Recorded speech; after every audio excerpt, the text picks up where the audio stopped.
You're listening to the Global Inclusion and Practice podcast, sharing the stories of DEI changemakers around the world. Vivian, Acquah, and Marjolijn bring you behind-the-scenes stories and kitchen table conversations about the personal perspectives of DEI professionals, representatives, advocates, and allies, talking about what matters in this work and what sustains us in creating lasting change. There are many of us working on creating a more inclusive world. Let's share our stories. We're in this together.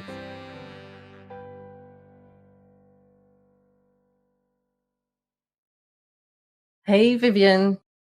Hi, Marjolijn. You asked me a bunch of questions in our previous episode, and I'm also curious about you. And I bet our listeners are too, because there's lots to hear from you about yourself. There's plenty of things that you can share with us and be really nice for people to get to know about you, to get to know you. Mm-hmm. So you're really good. You're really good at what you do. You're a great person, and we can probably make this episode 2 hours. Let's not. I have 10 questions for you. Yeah. I'm really curious about your answers. Are you ready? No, but go ahead anyway. Okay. Well, the first one's easy and deep and easy. Yeah. Who are you? I am a Vivian Acquah, born and raised in Amsterdam, the Netherlands. I am a proud mother of Orlando and also a partner of Jan. I am a DEI coach / consultant, and the way that I approach the work that I do is I put a lot of soul and heart in it, also include food in it. I talk about carrot cake, I talk about barbecue, but also what I do is create an environment, a safe environment where people are able to share their challenges with me, but also help create DEI being more digestible, right? People sometimes feel like they are being dropped in the ocean. And what I do in my work is be their swimming coach and then start from the kiddie pool and then accelerate to pool number 1, pool number 2, pool number 3, because it is complex, right? It is as complex and as huge and as big as the Atlantic Ocean. So this is me, and get to know more about me. Looking forward to that in this episode and in many more. Yeah. Yes. Well, what is one thing that is really essential for our listeners to know about you? This question is challenging, but I would say it's important for people to know that I am a Black woman, but I am a DEI generalist. So I am doing my best to advocate for all types of diversity, equity, and inclusion. And one of the ways that I did that was through the 2 summits that I held through Amplify DEI. I noticed that a lot of summits were, or a lot of conversations were targeted towards gender diversity. And when those conversations were being held regarding gender diversity, I could not see myself being represented or other people that were from underrepresented groups. And I want people to know that, yes, even though I am a Black woman, I'm advocating for all the different types of diversity that is present on the diversity wheel. And I do my best, but I also do my best to not talk about it alone for myself, also include other people's perspective from that, because from there we can all learn when we are curious. So if I'm not the expert, I must know some people within my network who are experts on different topics. So it's about sharing the mic, and it's about including those who are part of the journey. That's what we're going to do in our next episodes too, sharing the Definitely. mic, including lots of perspectives. Yeah. Definitely. What is a privilege that you have and use in this work? I'm going to say something that might be weird for people to embrace, but I recently discovered that I am neurodiverse. And I've always been told that sometimes I do things that are not human like. I'm going beyond the scope of what, the normal folks would do. And to give you an example, creating the Amplify DEI Summit was for me, I wouldn't say easy breezy, but it was for me a logical step to make because I am a nerd. I have a vision. I sometimes have visions where I can see the end product or the outcome, but the road to it, that's something that I plot in my mind and do a lot of plotting. With this summit in mind, I knew that I had to amplify the different speakers by becoming empathic, by standing in their shoes and be explicit, but also be transparent. When are you expecting this? When can you receive a reply? And from time to time, communicate with them so that even though the summit was planned 4 months ahead, I was always in communication, not frequently, but once in a while, I dropped a message and say, "This is where we are. You have been nominated, and this and this and this." I value transparency. So I see me being neurodiverse. I don't know what I have. I do recognize myself in the neurodiversity given to the trainings that I've given with virtual reality. And I recognize a lot of elements of the main character within myself. I see myself as a high functioning neurodiverse person. And I'm still on this journey to unravel what I can do, how I can amplify my superpowers, how I can utilize them, but also what I need to do to recharge myself because there are some moments that I can be triggered. I know of myself that I need to embrace YOMO, and that is the joy of missing out instead of embracing FOMO, the fear of missing out.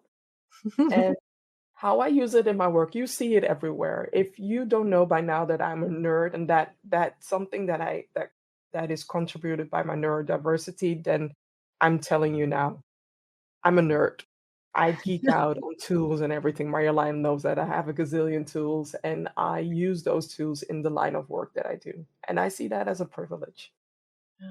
You created beautiful, really powerful summits Yeah. with those tools, with that nerdery.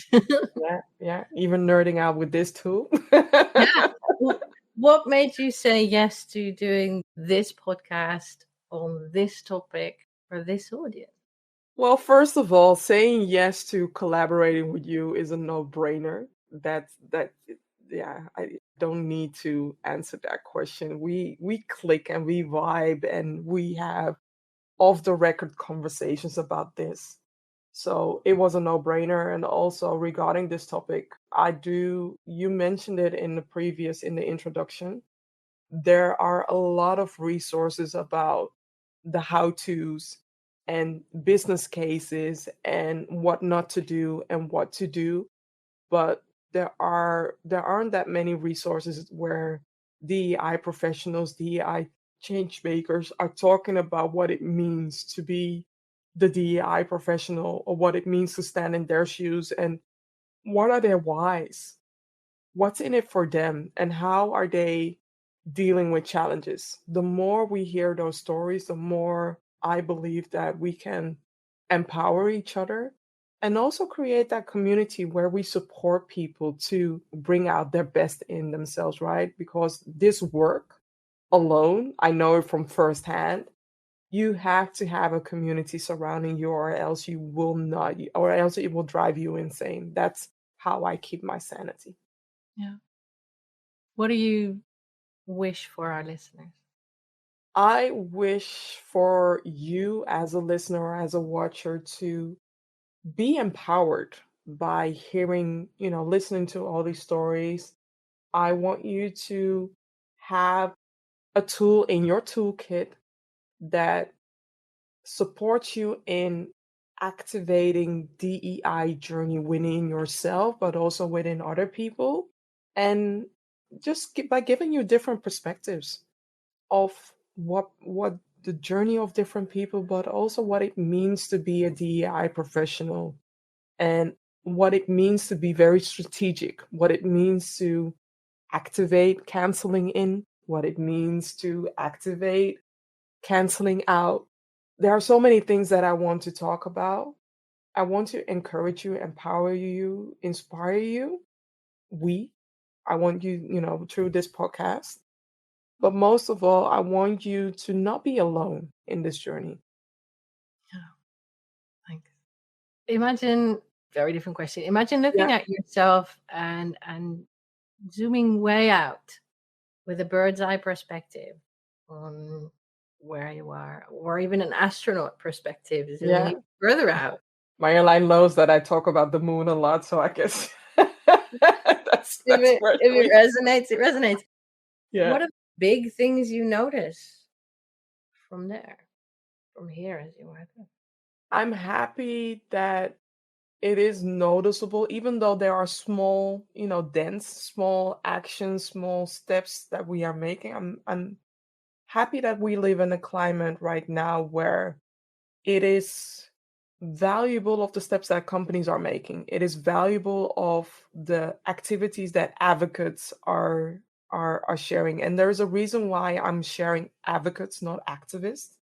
I believe in advocacy. I believe in empowering people, but I'm also aware that this journey is a very long journey, and it has to be sustainable for you, but also for other people.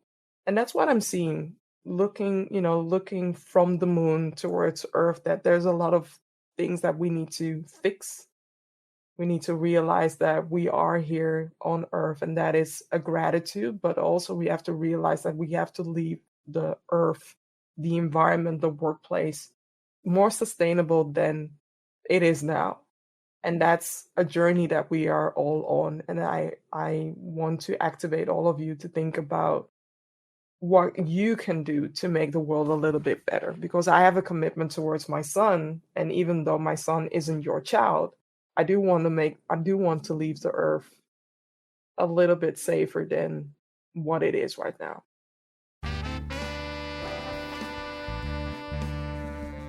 Hi, I'm Vivian Acquah, the certified DEI consultant, and I would like to invite you to take your organization to the next level of understanding by collaborating with me.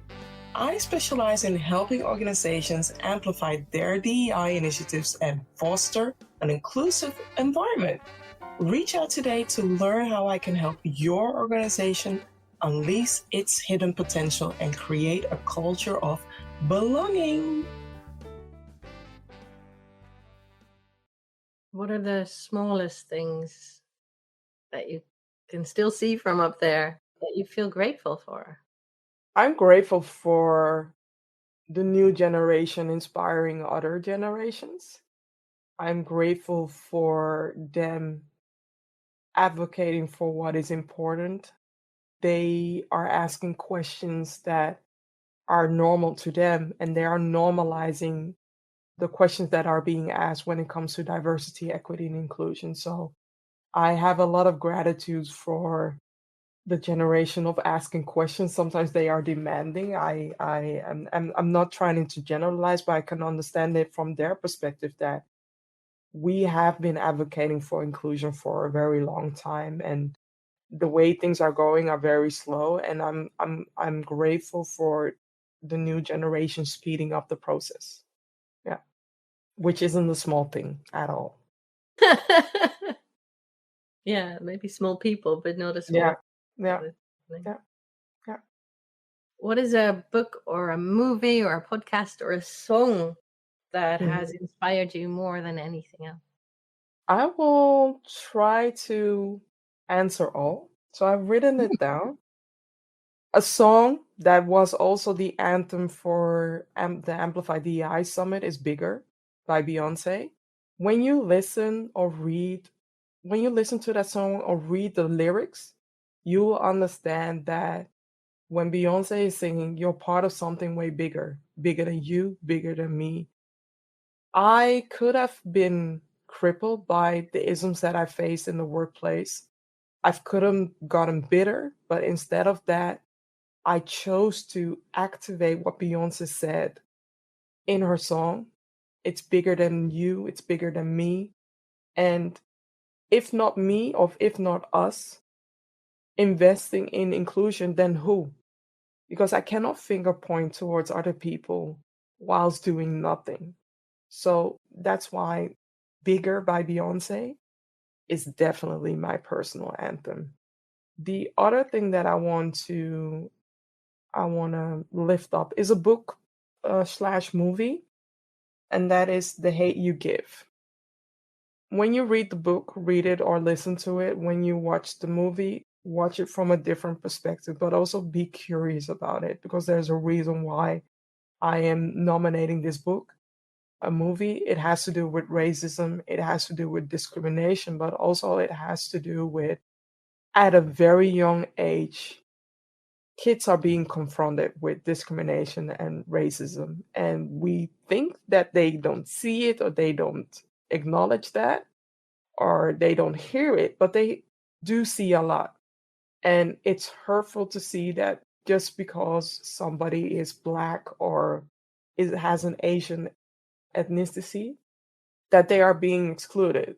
It's unfortunate though, but it starts at a very young age. And I want to do my utmost best to challenge that, but also to change that towards inclusion. So definitely watch this or read it together with a few people and have a conversation about this. It's not about me changing your minds, it's about activating curiosity within you to understand that there are privileges that you have that causes you not to experience the challenges that those people are feeling it in the movie. And another movie has to be Wakanda. And Mm. it number one and number two. For me, it was always the case that when I see Black people on television, it was either it was Oprah or they are dancer or singer, right? And sometimes an actress. But to be uplifted in a way where even my Ghanaian traditions were incorporated. They incorporated a lot of African traditions, but the majority was, Ghanaian with the clothing, with the symbols. I even have one symbol on my wrist that says Sankofa. And Sankofa is all about go back and fetch it, as in learning from the past and using that now from in the present and in the future. And everything that I'm doing with DEI and inclusion is about that. So Wakanda, for me, it's uplifting, but also it's uplifting to see how my son and my partner react to that. My partner, by the way, is a white male, cisgender male. And it's important for him to also understand my perspective and for me also to understand his perspective as well. So that's all I have to share. Thanks for sharing. Yeah. I have so much more, and that will, show up. But for now, this is what I have. Yeah, Yeah, get in touch if you want more and listen to our yeah, episodes because we'll share more yeah, tips. yeah. Definitely. But what's one question that you wished I asked you, and Mm. how would you have answered? This question is challenging because you answered the question that I think that you asked the question that I think that you wouldn't ask. So, and you answered in a different Which one was way. that? It was about the privilege, and Mm. I answered it with neurodiversity. No, it will be about embracing the uniqueness within you. And the reason why I'm asking that, or I hope that you would ask that, is in the workplace in the past when I was an employee, I showed up as a financial professional, but had to shut down, deactivate the neurodiversity part of myself or the creative part, the innovative part, because within finance, that wasn't welcome. And that was basically the journey of my whole life, that every time that when I tried to be innovative, creative, or tap into my neurodiverse self, it was looked upon as weird, as unwelcome, where it made me doubt myself. But now that I am working for myself, first of all, I'm creating a safe environment for myself. That's number one. Second of all, I am tapping into my uniqueness. I am tapping into my uniqueness because now I have created, and what I didn't mention, I've created these Amplify DEI card decks that taps into the different aspects of me being me being geeky, me being all the different aspects of Vivian will be shown up, but also it is a micro action that people can take and can consume DEI in bite-sized steps. Because I shared it before, DEI is very huge. I sometimes compare it as people walking into an all-you-can-eat restaurants, and some people run when they have too many options, and other people eat everything where they end up in a food coma, right? But what if I would give you a menu where you are able to select a few items, select a few questions, and marinate on that question, challenge yourself in the steps you can take, and move further in that journey. Hey, are you ready to rediscover focus, clarity, and resilience so that you can be a stronger change maker for diversity, equity, inclusion, and belonging? I am Marjolijn. I'm a certified coach. And whether you're getting started in DEI or are further along in your journey, I can support you to take your work to the next level.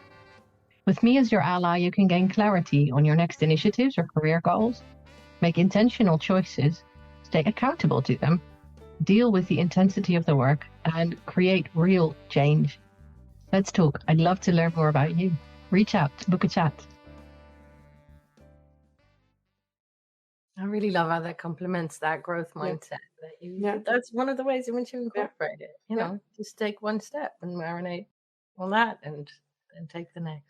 Definitely. But also, Marjolijn, I've had Marjolijn on my other show, Let's Humanize the Workplace, in so many occasions. And Marjolijn is one of my favorite guest speakers to have. But also, the conversations that we have are always in a way that sparks a question within me, right? I've known Marjolijn for a while now, and before she was a career coach, now she is a DEI coach, and sometimes the career coach comes up, but you have always you have always inspired me in a way that makes me think or makes me walk away into, she motivated me, she inspired me, and that is kudos to you. So thank you for asking me to join you in this journey, but also thank you for who you are. Thank you for being that friend. Thank you for being the cheerleader, the ambassador, the coach, because you have been impactful for my journey. That's it. Oh, that really hits me in the gut. I want to say two things to that. Is, of course. Yeah. Oh, yeah, there is thank you. Yeah. You're welcome. You see, you did that to me before. Now you know how it feels on the other side. Okay, I'm having a sip to swallow down that emotion. I have one last question for you. Yeah. Who are you becoming? I love this. Who am I becoming? I see myself as a unicorn, and I am becoming a unicorn that is also being seen by, by different companies, different people, but also being acknowledged. And there is a reason why I'm sharing that. I'm born and raised here in the Netherlands. I speak Dutch as well. But for a very long time, I wasn't acknowledged and seen and heard. And still in the Netherlands, let's say that I've reached A status, but not D status. And for me, it's not about me claiming everything. It's about the recognition, being a part of the representation that is valid, and not sharing things only from one perspective. When you get me, you have access to a village. That's what you get. And I am happy that I know my values. I'm so happy that I am in my strength. And also I'm happy to sometimes say no to certain occasions, certain assignments. And every time that I'm saying no, I'm saying yes to myself. So who am I becoming? I'm becoming the self-confident unicorn that is standing in her power because she listens to Beyonce bigger and feels empowered by that. That's me. So cool. That's so true. Thank I'm you. so looking forward to the episodes that are ahead with our guests. We have some Mhm. really great guests lined up. Definitely. Yeah. They will get similar questions, and I might get additional questions, and they might get your questions. Mhm. If you have anything specific that you're really curious about as you're Yeah. listening to this, so do reach out. Yeah. And yeah, Reach out. You never know when we might say yes, and also sometimes when we say a no for now, it might be a yes in the future. So always reach out. We are approachable. People, you shared in the previous podcast, you shared that people assume that you are extrovert. That's the same assumption that people have about me. When Marjolijn was sharing her story, I was just like, copy paste. This is Vivian. uh-huh, uh-huh. And Marjolijn knows this about me as well. I am, on some occasion, I can be extroverted, but when it comes to the core me, let's say I'm 60% intro and 40% extroverted, that's who I am. So don't see my hair or my photo or, the way that we look or the people that we interview. Don't see that as a barrier. You can always ask, right? By not asking, you're setting yourself up for always no. You can always ask, and maybe you'll end up here. Yeah. And connect Yeah. with us, connect with our guests, Yeah. connect with others in this field, and recognize each other's learning journeys. We're not here to be shy or ashamed of what's not working or who we are or what we're doing. This is about connecting and celebrating each other and inspiring. Yay. Yay. Thank you for this conversation. You too. Thanks for sharing so much about you. I learn new things. We always learn, right? Yeah. I'm working with a unicorn. Thank you for listening. You're warmly invited to pause for a moment and think about what stood out to you from this conversation. Please share this episode with others to inspire them too. Make sure to subscribe to our Substack channel. We'll be back soon with more episodes. Be well, take care, and stay connected.